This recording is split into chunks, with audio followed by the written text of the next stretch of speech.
Gildan Media, a division of Recorded Books, presents 15 Paths: How to Tune Out Noise, Turn On Imagination, and Find Wisdom, by David Weitzner. Narrated by Steve Menasche. Introduction. At least one thing is becoming clearer as we round out the second decade of the third millennium. Well-meaning societies have allowed the wrong people to lay claim to substantial amounts of power. You want proof? In the last few political cycles, how many populist and nationalist leaders comfortable using strategies that exploit bigotry and prejudice to advance themselves have been elected? How many entertainment industry stewards have finally been exposed by the #MeToo campaign after decades of engaging in horrific abuse?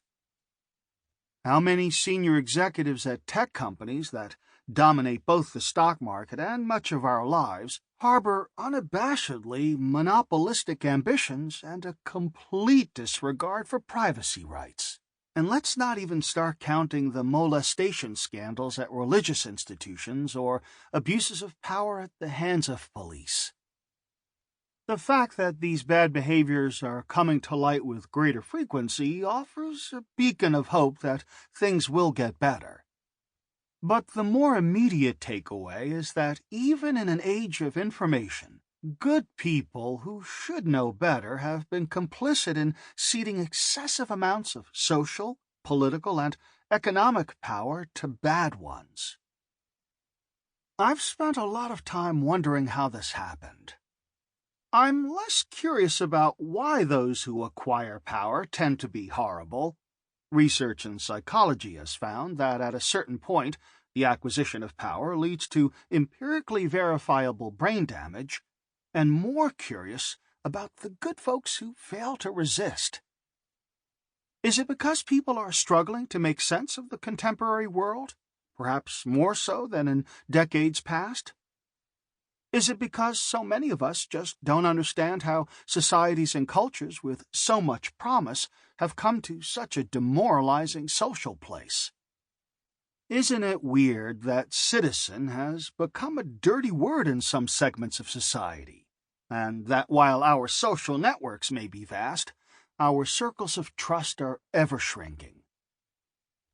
I believe that the antidote to crippling uncertainty and confusion is wisdom. One important source of wisdom is the ability to keep a conversation going. But conversation is in a state of decline, supplanted by online diatribes.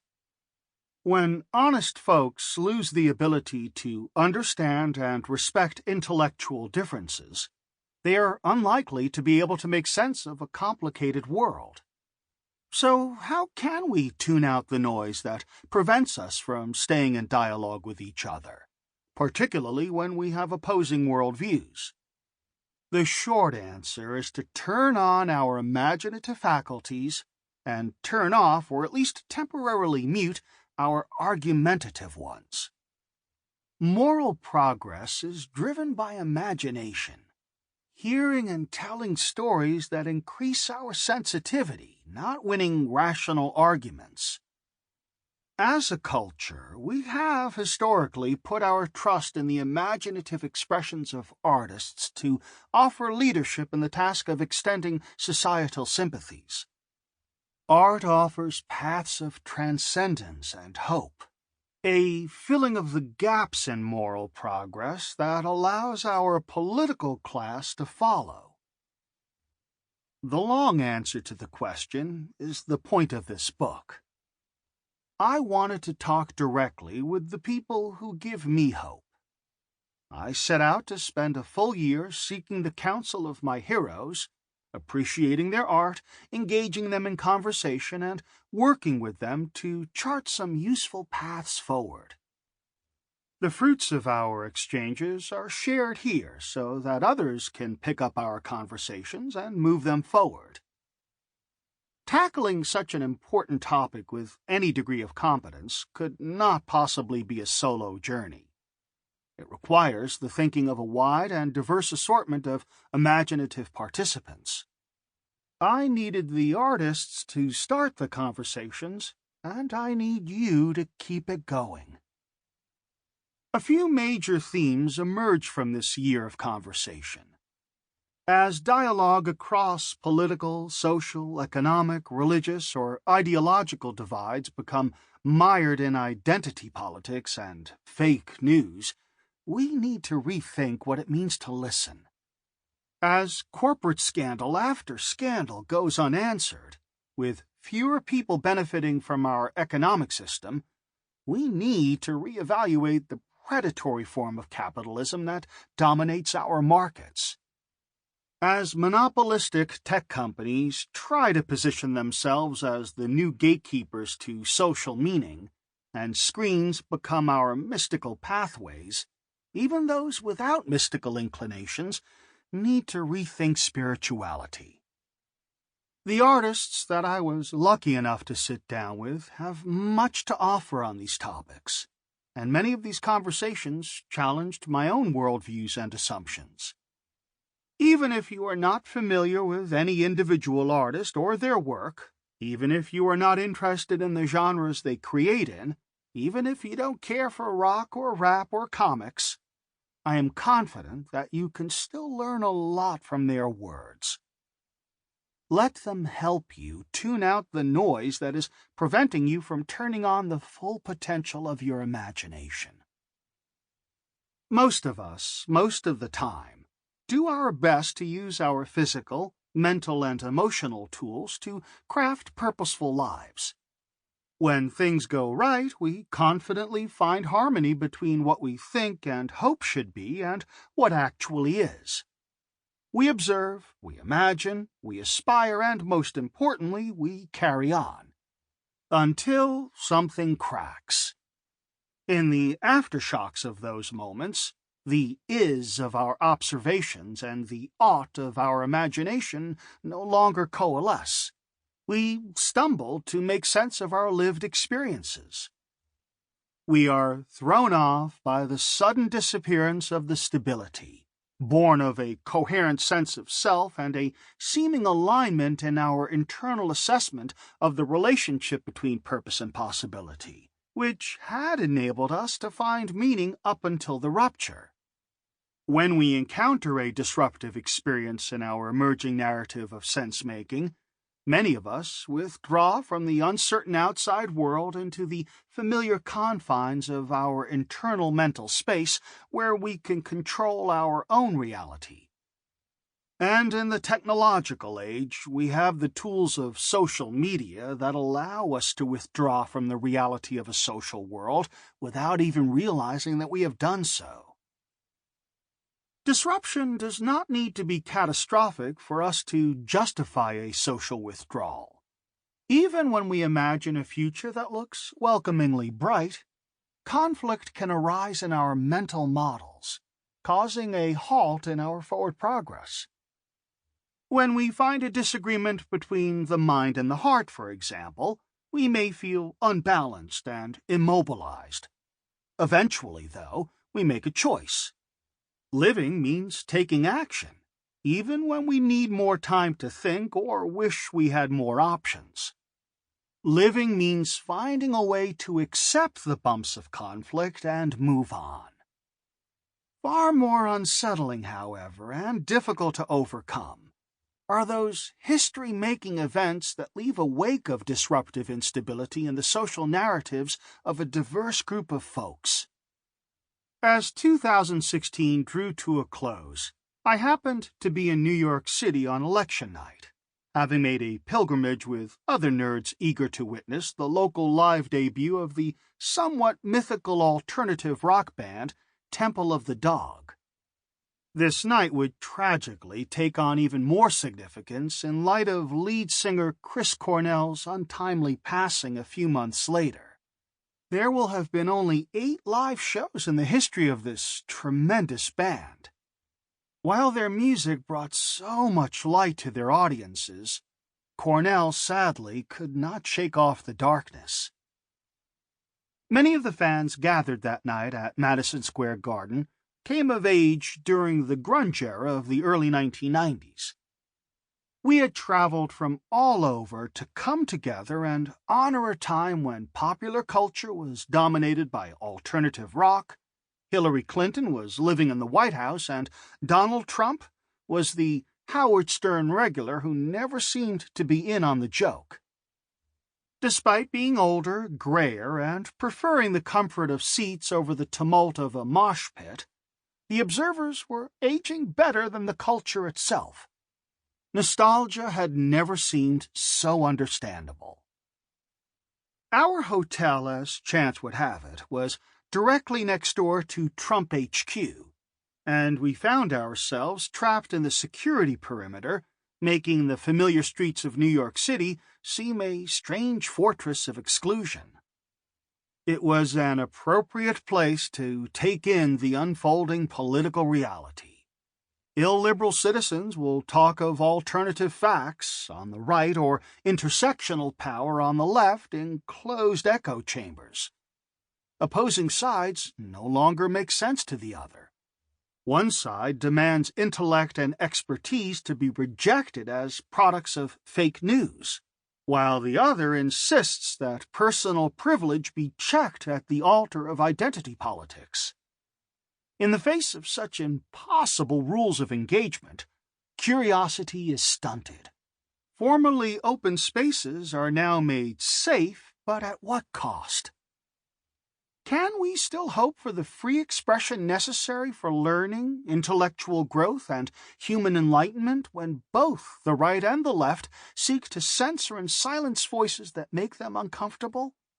Not unless we rethink listening and how we engage in the political realm. Can we still defend an inclusive type of capitalism when greed and narcissism are rewarded with the highest office? Not unless we rethink why a predatory form of capitalism has come to dominance and how we engage in the economic realm. Can we still believe in a non-fundamentalist, welcoming approach to religion as having a part to play in civic discourse when sacred texts are used to limit the rights of those who choose to live differently than these texts prescribe? Not unless we rethink spirituality and how we engage in the philosophical realm. Recent polls suggest that only a little over half of American millennials hold a favorable view of capitalism. The young see things with fresh eyes, allowing for insights that perhaps those of us who have been socialized within the system for so long can no longer discern. If our preferred economic system can only be salvaged by re-engineering the mindsets of nearly half of the next generation, is something not terribly wrong with our plan? If Donald Trump, a boorish child of privilege and caricature of the capitalist pig, is elected President of the United States by a constituency that regrets nothing in their choice, is it not time for a radical change? 40% of American millennials believe in restricting speech. That's an astonishing number. The common sense of the masses is no longer aligning with the wisdom of old. To a certain extent, this is a good thing. The noted economist Joseph Schumpeter wrote about the importance of creative destruction.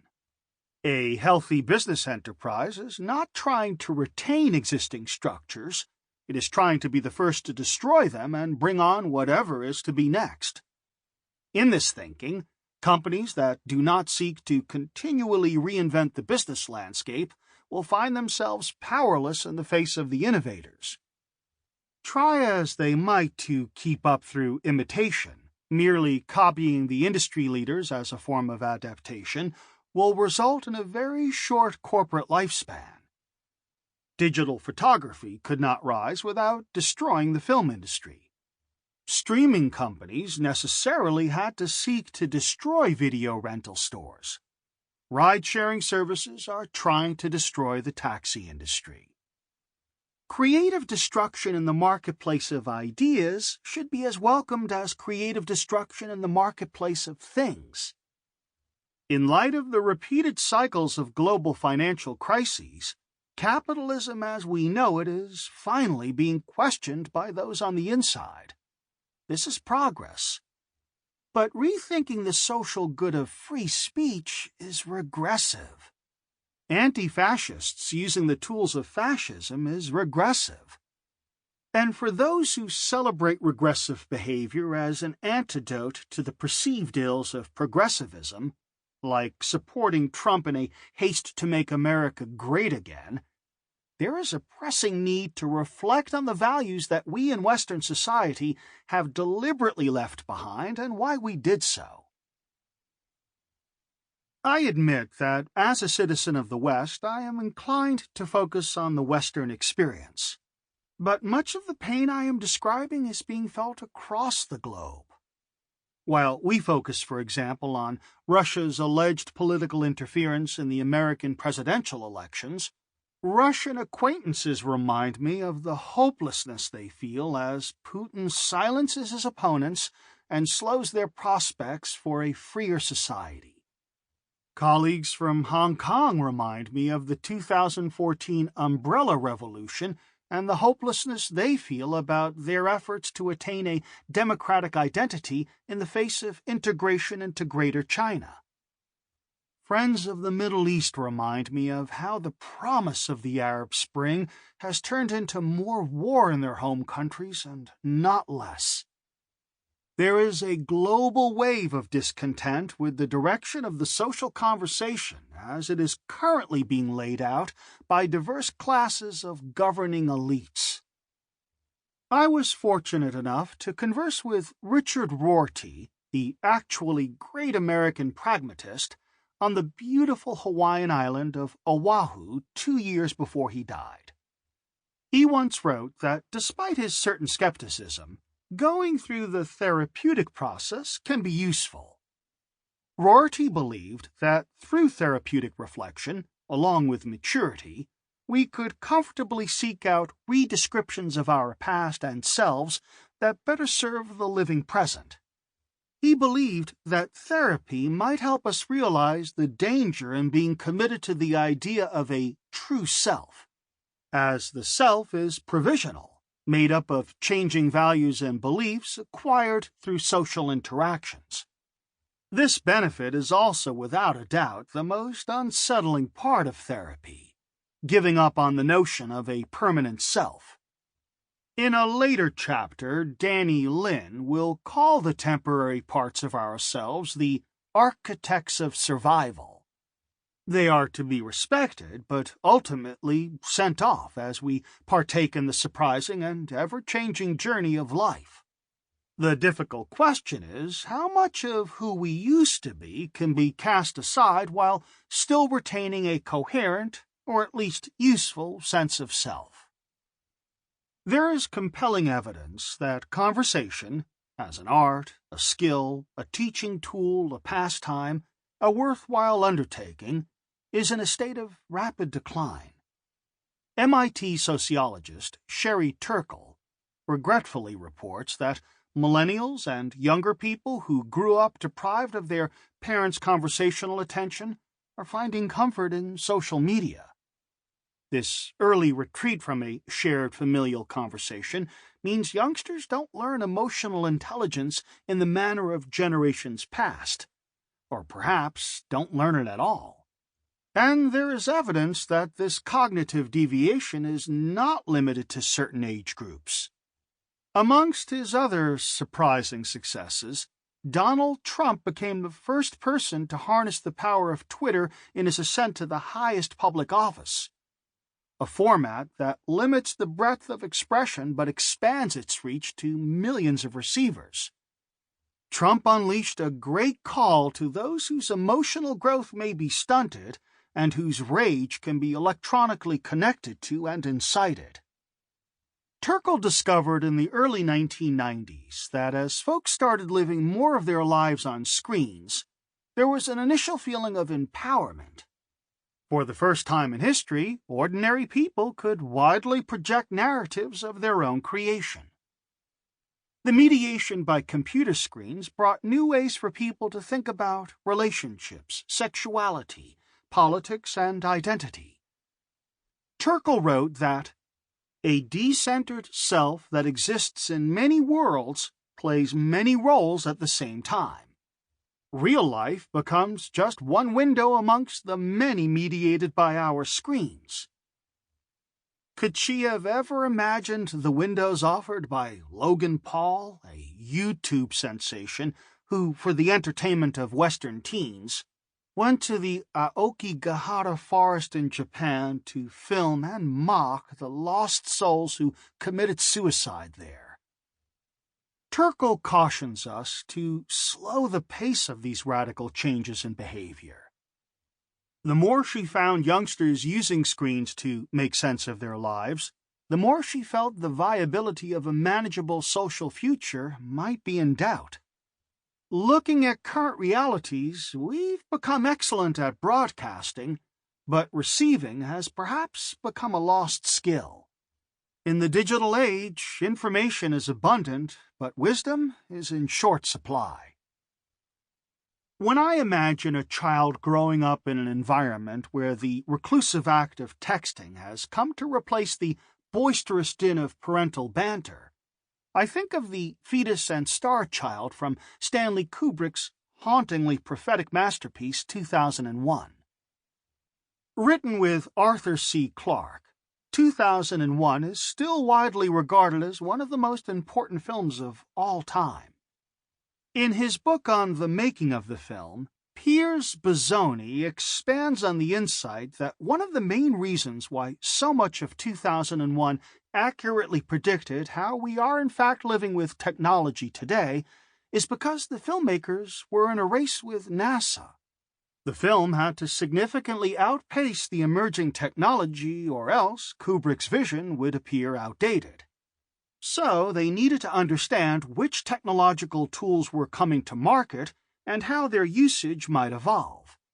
The prophecy was born of a reasonable hypothesis of the next steps NASA and private enterprise partnerships were likely to take.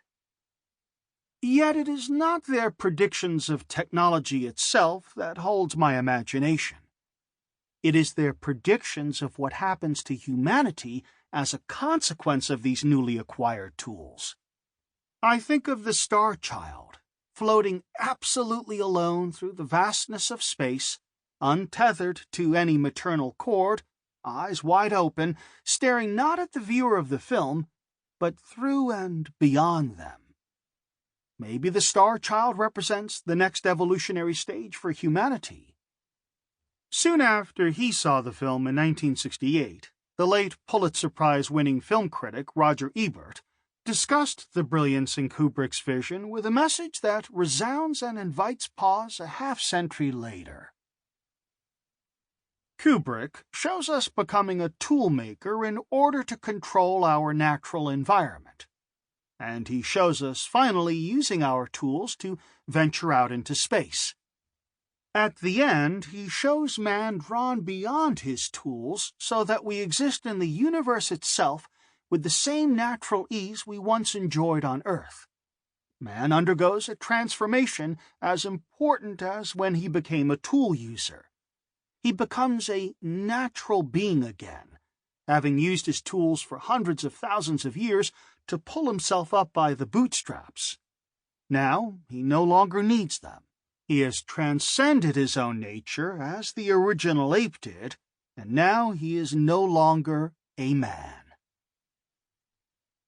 Does this accurately describe the current digital explorations of modern cybernauts? Will the digital toolmakers be reborn in cyberspace, as the techno-boosters hope, into something greater than mere humans? There is no doubt that the unfolding digital present is proving to be quite evolutionary in regard to how we construct our social reality. Texting is replacing talking. Teams and workspaces are more often than not virtual. And most curious to those of a certain age, a social invitation now requires a dimensional qualifier. The urbane denizens setting the trends of contemporary civilization are radically differentiating themselves from all other organic life via a somewhat frantic and unthinking mass transference into digital space. Where Kubrick's prophetic vision falls short is in his presumption that humanity would use their advanced digital tools in the exploration of the natural world. Instead, we're retreating from the organic world altogether. What still strikes me about the closing image of 2001 is the loneliness in the eyes of the Star Child. Yes, there was a knowing peace in the Star Child's glimmer as he turned to face the audience, but to the younger me, it was a chilling gaze. Our techno tools are addictive, not by accident, but by design. How can we not be horrified that leading social media companies have behavioral neuroscientists and psychologists on staff, not to cure the mental diseases of addiction, anxiety, and depression, but to encourage their manifestation?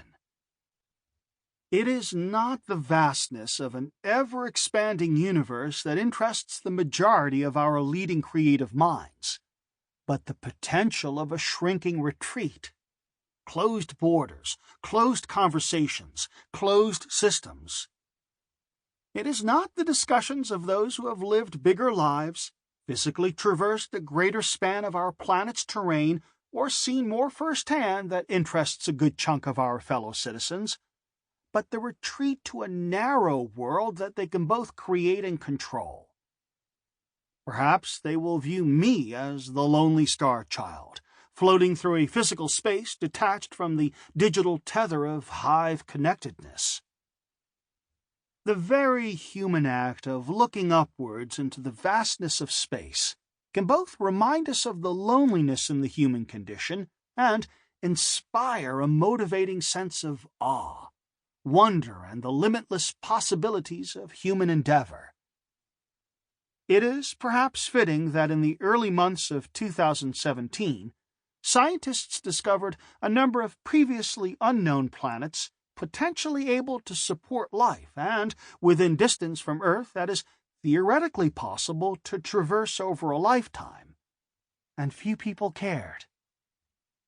Those of us who still believe in the enduring value of unfettered free expression, an inclusive type of capitalism, a non-fundamentalist, welcoming approach to religion, or other ideas that were once taken seriously by thought leaders, need to rethink their paradigms and reclaim social power. We need to find hope amidst the dissonance, a word of Latin origin that means not agreeing in sound. Psychologist Leon Festinger's theory of cognitive dissonance suggests dissonance leads to psychological discomfort, motivating sane and rational beings to try to reduce it. More often, these efforts lead to consciously avoiding information that would likely increase dissonance. But that won't work in times of social upheaval. We need to encounter the dissonance head-on and unafraid, with the intention of transforming that which makes us uncomfortable into something hopeful. New ideas that make us uncomfortable are an opportunity to question assumptions. Even those who prefer cold rationality over emotional heat should not turn away or reject these feelings. Strengthening the mind requires spending some time sitting in these awkward feelings, soaking in the sensations, and trying to gain a clearer understanding of that discomfort's powers. A safe way to embrace dissonance is through conversation. In this book, you will be exposed to an impressive variety of imaginative, iconoclastic, and prophetic artists and conversations that explore the many difficult but empowering paths to wisdom in the information age. Richard Rorty defines wisdom as the ability to keep a conversation going. Is there wisdom to be found in listening to people we disagree with or whose opinion makes us uncomfortable that is more life-affirming than crafting the safe space of an echo chamber? Is wisdom, as opposed to identity, still a virtue that can help heal the contemporary malaise? We are surrounded by information and cynical of efforts to... Sample complete. Ready to continue?